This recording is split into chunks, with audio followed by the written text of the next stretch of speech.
Hello বন্ধুরা, আমি আজকে তেল কই রান্না করব, যেটা আপনাদের সাথে আমি শেয়ার করব। দেখছেন তো কি বড় বড় কই মাছগুলো, এগুলো দেশি কই মাছ। এই মাছগুলো দিয়ে আমি তেল কই করব। আমার লাগছে পেঁয়াজ, রসুন, আদা, লঙ্কা, টমেটো, এগুলো আমি সব পেস্ট করে নেব। আর আছে টক দই। টক দইটা অপশনাল, আমার যেহেতু ঘরে আছে আমি একটু দিয়ে দেব। টক দইটা এইগুলোর সাথে দিয়ে একসাথে আমি পেস্ট করে নেব। বন্ধুরা, তেলটা আমার গরম হয়ে গেছে, এবার আমি মাছগুলো একটা একটা করে দেবো। মাছগুলো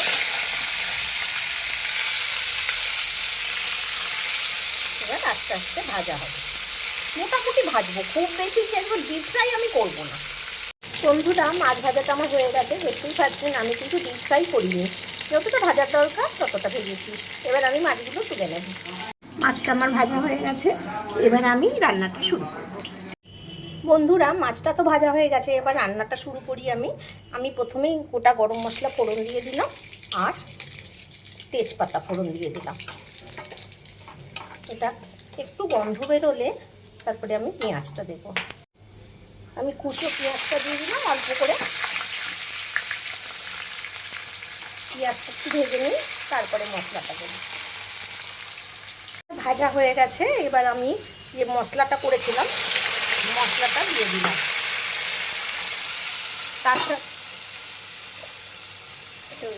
তার সাথে দিলাম একটু জিরের গুঁড়ো আর একটু হলুদ গুঁড়ো। ধাক্কা লেগে গেল,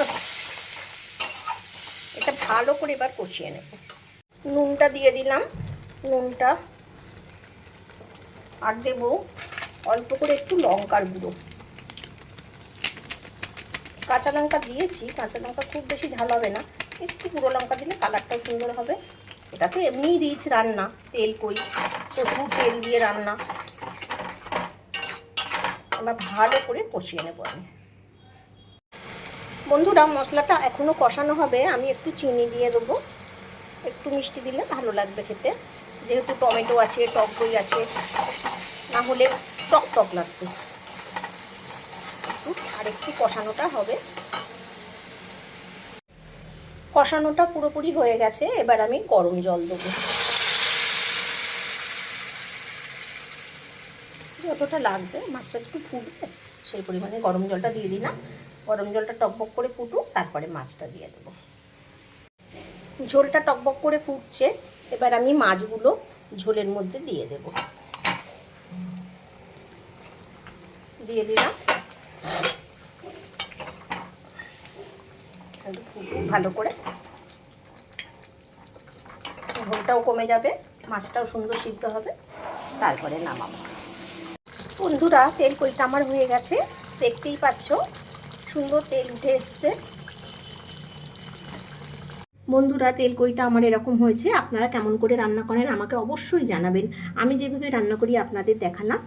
আমার রান্না খেয়ে আমার বর মেয়ে ওরা তো বলে খুবই ভালো হয়েছে, কিন্তু আপনাদের কমেন্টের মূল্য আমার কাছে অনেক বেশি। আপনারা কেমন করে রান্না করেন যদি জানান, আমিও সেইভাবে রান্না করার চেষ্টা করব। আর যদি ভালো লাগে তাহলে একটা কমেন্ট করবেন, লাইক করবেন। আবার আসবো অন্য একটা ভিডিও নিয়ে, ততক্ষণের জন্য টাটা।